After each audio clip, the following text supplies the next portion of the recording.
आज हम पढ़ने जा रहे हैं फिफ्थ सेम का फर्स्ट यूनिट का टॉपिक है प्रोकैरियोट और यूकैरियोट के कैरेक्टरिस्टिक, जिसके अंतर्गत प्रोकैरियोटिक कोशिका और यूकैरियोटिक कोशिकाओं में क्या अंतर होता है, किस प्रकार के उनके लक्षण होते हैं और किस आधार पर उनको विभेदित कर रखा है।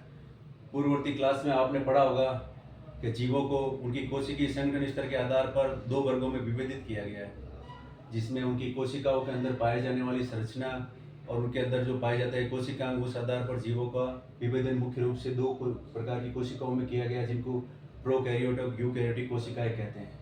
जैसा कि आपको पता है, पिछली क्लासेज में पंचजगत अवधारणा के अंतर्गत आपने पढ़ा कि जीवों को मुख्य रूप से 5 भागों में बांटा गया है, जो कि मोनेरा, प्रोटिस्टा, फंजाई, एनिमेलिया और प्लांटी के अंतर्गत आते हैं। इसके अंतर्गत जो सूक्ष्म जीव होते हैं, आकार में छोटे होते हैं, सरल होते हैं और एक कोशिकीय जीव होते हैं यूनिसेलुलर, उनको प्रोकैरियोट के अंतर्गत रखा गया, जो कि क्लास मोनेरा के अंतर्गत आती है। और अन्य सभी जीव जिसके अंदर प्रोटिस्टा, एनिमेलिया, प्लांटी और सारे कवक वगैरह यूकैरियोटिक कोशिका के अंतर्गत रखे गए हैं। इनके विभेदन का आधार है इनकी सेल्स का आर्किटेक्चर। जैसा कि आप सबको पता है कि हर एक जीवों के अंतर्गत उनकी जो बेसिक यूनिट होती है, एक इकाई जो होती है, वो सेल से मिलकर बनी होती है। सभी जीव कोशिका से मिलकर बने होते हैं और ये आपको दर्शा रखा है यहाँ पर कि the basic principal unit of living organism is cell consists of aqueous compartment bounded by membrane and derived by the cell division from other cell। प्रत्येक कोशिका अपने पूर्ववर्ती कोशिका से कोशिका विभाजन द्वारा बनती है और उसके अंतर्गत एक जलीय कंपार्टमेंट पाया जाता है, और जिस बाउंड्री के द्वारा वो कंपार्टमेंट अलग होता है उसको मेम्ब्रेन या झिल्ली कहते हैं। ठीक है, और इनको बांटने का आधार है, जीवों को मुख्य रूप से दो क्लासों में बांटा गया, जिनको प्रोकैरियोट और यूकैरियोट कहते हैं, on the basis of their architecture of cell. कोशिका की संरचना के आधार पर मुख्य रूप से जीवों को दो भागों में बांटा गया। ठीक है जी, तो अपन पढ़ते हैं प्रोकैरियोटिक यूकैरियोटिक सेल के अंदर मुख्य रूप से अंतर क्या है। जैसा कि आप सभी को पता है कि चूंकि ये छोटे आकार के जीव होते हैं और एक कोशिकीय जीव होते हैं, जिनके अंदर बैक्टीरिया और आर्कियोबैक्टीरिया आते हैं, तो आप ये चीज देख पा रहे होंगे कि बैक्टीरिया और आर्कियोबैक्टीरिया के अंतर्गत जो संरचना है वो मुख्य रूप से छोटे और एक कोशिकीय जीव है। अब उसके अंदर जिस प्रकार कोशिका की संरचना है, जैसे उनका आकार है वो सूक्ष्म होता है, 0.2 मिली माइक्रोन से लेकर 0.2 माइक्रोमीटर तक का डायमीटर पाया जाता है, जबकि यूकैरियोटिक के अंतर्गत 10 माइक्रोमीटर से लेकर 100 माइक्रोमीटर तक के पाए जाते हैं।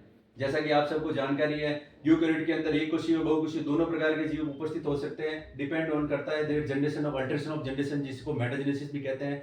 भाई हैप्लॉइड, डिप्लॉइड, अगुणित द्विगुणित अवस्था के अंतर्गत जब पीढ़ी एकांतरण होता है, उसके अंतर्गत जीवों के अंदर अगुणित कोशिकाएं भी पाई जाती है, जिनको अपन गैमेट्स या युग्मक कहते हैं। वो हम आगे की कक्षाओं के अंतर्गत पढ़ेंगे। ठीक है, और उसके बाद में इनमें देखा गया कि प्रोकैरियोटिक के अंतर्गत जो कोशिका भित्ति है, जो सेल वॉल है, वो प्रोकैरियोट में उपस्थित होती है, परंतु वो पेप्टिडोग्लाइकेन से मिलकर बनी होती है। और इसी प्रकार से यूकैरियोटिक के अंदर जैसे पादप आते हैं, तो पादपों के अंदर सेलुलोज की, कवक के अंदर काइटिन की और एनिमल्स के अंदर यह अनुपस्थित होती है। इसी प्रकार से आपको पता हो तो माइकोप्लाज्मा जो है प्रोकैरियोट का एक थोड़ा सा अपवाद है, जिसके अंदर सेल वॉल उपस्थित नहीं होती है या कोशिका भित्ति उपस्थित नहीं होती है। उसके पश्चात देखा जाए तो इनके अंदर न्यूक्लियस उपस्थित होता है, प्रोकैरियोट के अंदर अनुपस्थित होता है तथा यूकैरियोट्स के अंदर उपस्थित होता है। इनके अंदर जो होता है वो डीएनए सर्कुलर फॉर्म में होता है प्रोकैरियोट कोशिकाओं के अंतर्गत, जबकि यूकैरियोट के अंदर डबल स्ट्रैंडेड हेलिक्स डीएनए होता है। ये इनका मुख्य होता है। इनमें क्रोमेटिन के रूप में बीच में केंद्र के ऊपर झिल्ली पाई जाती है। दूसरा, प्रोकैरियोटिक कोशिकाओं के अंदर जो राइबोसोम है वो आकार में छोटे होते हैं, वो स्फेरिकल शेप में होते हैं या सर्पिल आकार में होते हैं।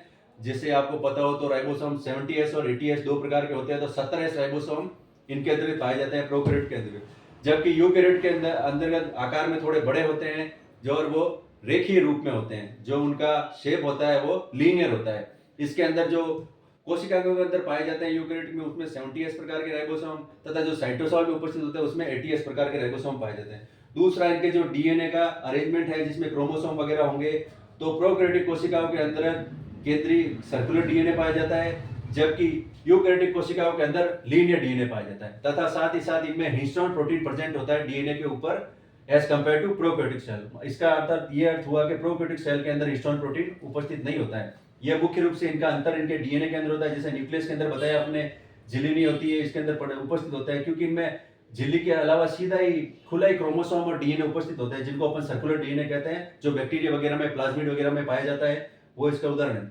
दूसरा, अगर अपन आंखें देखें तो इनके अंदर सेल ऑर्गेनल अनुपस्थित होते हैं, जिनको जैसे कि आपको बता रखा है, यहाँ लिख रखा है lack of membrane bound organelle, झिल्ली युक्त कोशिकांग इनमें उपस्थित होते हैं, जबकि उसमें झिल्ली युक्त कोशिकांग पाए जाते हैं, यूकैरियोटिक कोशिकांग। चूंकि ये जटिल कोशिकाएं आकार में बड़ी है, बड़े जीवों में पाई जाती है, पादपों के अंदर, कवक के अंदर, प्रोटिस्टा के अंदर और जंतुओं के अंदर पाई जाती है। तो आप इसको देख सकते हैं कि जो एंडोप्लाज्मिक रेटिकुलम है, गोल्जी बॉडी है, माइटोकॉन्ड्रिया है, लाइसोसोम है और अन्य सभी कोशिकांग जो है इनके अंदर उपस्थित होते हैं। जबकि जो यूकैरियोटिक जीव है, जो सरल जीव है, आकार में छोटे, एक ही कोशिका है, वही सारे कार्य करती है, तो उसके अंदर इन चीजों का अभाव होता है। उसके बाद इनके अंदर गमन पाया जाता है। इनके अंदर गमन जो होता है सिंपल होता है, फ्लैजिला के थ्रू होता है। उनके अंदर गमन जटिल होता है, सीलिया के थ्रू होता है। गमन के अंदर अन्य प्रकार भी होता है, जैसे इंसानों के अंदर गमन के लिए या भोजन के लिए अलग से उनके अंदर गमनांग विकसित हुए, लोकोमोशन के लिए उनके अंदर जो गमनांग विकसित हुए, जैसे पैर वगैरह। इंसानों के 2 द्विपाद होते हैं, गाय भैंसों के 4 होते हैं। तो इसी प्रकार से उनके अंदर भोजन की आवश्यकता के अनुरूप उनके अंदर उद विकास के द्वारा, अनुकूलन के द्वारा उनके अंदर ये परिवर्तन हुआ। परिवर्तन के द्वारा उनके अंदर काफी चीजें देखी गई। तो ये कोशिकांगों का और इनका जो मुख्य निर्भर अंतर है, अपन ने पढ़ा कि इनको मुख्य रूप से अपन ने सेल बायोलॉजी के अंदर मुख्य रूप से अपन सबसे पहले कोशिका की संरचना देखेंगे कि कोशिकाओं को किस आधार पर विभेदित किया गया, उनके राष्ट्रीय चक्र के आधार पर उनकी संरचना में क्या निर्भरता है और एक कोशिका बहुकोशिकीय के जीवों में अंतर क्या है। ठीक है। और आगे अपन इनमें पादप के अंदर, काइटिन के अंदर, बॉटनी के अंदर आप पढ़ोगे फंजाई के अंदर किस प्रकार से उनकी सेल काइटिन की बनी होती है, कैसे उधरता है। बैक्टीरिया के अंदर पेप्टिडोग्लाइकन होता है। प्लाज्मिड के अंदर आगे वाली कक्षाओं में अंदर बायोटेक का अपन चैप्टर आएगा तो उसके अंदर अपन देखेंगे कि मुख्य रूप से इनमें किस प्रकार का अंतर है और किस प्रकार से ये दूसरे जीवों से कॉम्प्लेक्स है तथा इनमें और क्या क्या चीजें होती है।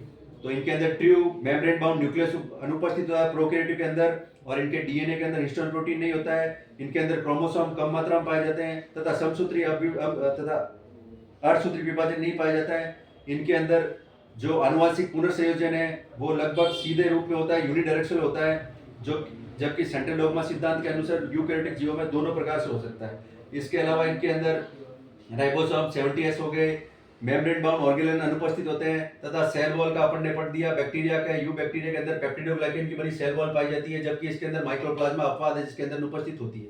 और यूकैरियोटिक के अंदर आपको पता है तो true membrane bound nucleus present होता है, डीएनए कॉम्प्लेक्स होता है, हिस्टोन प्रोटीन प्रेजेंट होता है। नंबर ऑफ क्रोमोसोम की संख्या यूकैरियोटिक जीवों के अंतर्गत अधिक होती है तथा उनमें चूंकि लैंगिक जनक पाया जाता है तो उनमें अर्धसूत्री और समसूत्री विभाजन द्वारा भी अंतर पाया गया है। और जो इनके अंदर आनुवंशिक पुनर्संयोजन होता है वो क्रॉसिंग ओवर द्वारा होता है तथा इनमें राइबोसोम 80S प्रकार के साइटोसोल में प्रेजेंट होते हैं और 70S प्रकार के ऑर्गेनल में प्रेजेंट होते हैं। और मेम्ब्रेन बाउंड ऑर्गेनल जो सारे कोशिकांग है जो हमने देखे, endoplasmic reticular, Golgi body, mitochondria, lysosome जैसे आत्मघाती थैली है, माइटोकॉन्ड्रिया कोशिका का पावरहाउस है, जो प्रत्येक प्रकार के रोल हम आगे कक्षाओं में इनको अलग अलग टॉपिक में पढ़ेंगे। तो आज हमारा टॉपिक था सेल बायोलॉजी और जेनेटिक्स का प्रोकैरियोटिक और यूकैरियोटिक कैरेक्टर्स में अंतर। उनको हमने देखा कि कोशिकाओं को कैसे बांटा गया है, जो एक इकाई यूनिट सेल में और दूसरों में, पादपों में, जीवों में, प्रोटिस्टा मोनेरा के अंदर किस प्रकार अंतर होता है, उनको आगे अपन ने किस प्रकार से विभेदित किया गया है, ये मुख्य रूप से उनके अंतर होते हैं। और अगली कक्षाओं के अंदर अपन इसके बारे में पढ़ेंगे, जिसके अंतर्गत अपन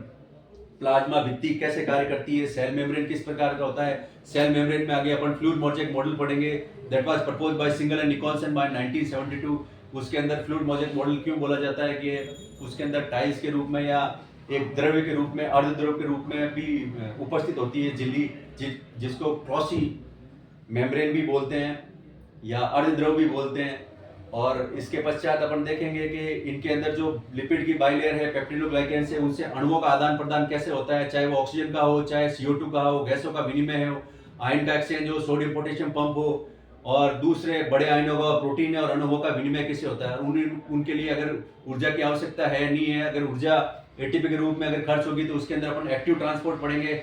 और दूसरा होता है पैसिव ट्रांसपोर्ट, जिसमें कंसंट्रेशन ग्रेडियंट उच्च सांद्रता से निम्न सांद्रता की ओर सेल, एक सेल से दूसरे सेल में अणुओं का एक दूसरे के अंदर विभाजन होगा। और इसके अंदर ये भी आगे देखेंगे कि कोशिका झिल्ली के अंदर मुख्य रूप से कार्बोहाइड्रेट, प्रोटीन और कितना प्रतिशत होता है, पेप्टिडोग्लाइकन क्या होता है, इंट्रिंसिक प्रोटीन क्या होता है, कैसे होते हैं, किस प्रकार अणु उसके आपस में विभेदित होते हैं और इसके लिए किस प्रकार ऊर्जा की आवश्यकता होती है, ये हम आगे जाके कक्षाओं में पढ़ेंगे। अभी हमने अपना जनरल इंट्रोडक्शन दिया है कि जीवों को मुख्य रूप से किस प्रकार से विभेदित किया गया है, प्रोकैरियोटिक यूकैरियोटिक सेल में क्या अंतर होता है, इनका विभेदन का आधार क्या है, कौन कौन से जीवों में प्रोकैरियोटिक कोशिकाएं पाई जाती है, कौन से जीवों में यूकैरियोटिक कोशिकाएं पाई जाती है, तथा प्रोकैरियोटिक यूकैरियोट में मुख्य रूप से अंतर क्या है, चाहे वो हिस्टोन प्रोटीन का हो, चाहे वो डीएनए का हो, चाहे प्लाज्मिड का हो, चाहे सेल वॉल का हो, या फिर न्यूक्लियस का हो। तो ये मोटे मोटे तौर पर हमने देखा। और गमन के लिए जैसे आपको बताया भोजन की आवश्यकता और उसके अनुरूप इनमें गमनांक विकसित हुए, जबकि अन्य जीवों में नहीं होते। जैसे पादप वगैरह में गमनांक नहीं होते, वो एक ही जगह स्थिर होते हैं, सेसाइल होते हैं। ठीक है जी, जैसे सोलेट्री। और उसी प्रकार से बाकी कॉलोनी फॉर्म का आगे आगे आएगा, जैसे जैसे जीवों का देखें। कुछ जीव होते हैं जैसे आप अगली कक्षा में पढ़ोगे बॉटनी के अंदर भी, जैसे जीवों के अंदर एक समसूत्री विभाजन द्वारा बहुत सारी कोशिकाओं का विभाजन होता है और वो सारी कोशिकाएं मिलकर अन्य जीव बताती है। तो इसमें अपवाद स्वरूप खाली माइकोप्लाज्मा है और ये आपको ध्यान रखना है। और ह्यूमंस के अंदर यहाँ पे दिख रहा है जीवों के अंदर अनुपस्थित होती है। ठीक है, ये इनका मुख्य अंतर है। और आगे नेक्स्ट क्लास के अंदर अपन इसको फर्दर पढ़ते रहेंगे।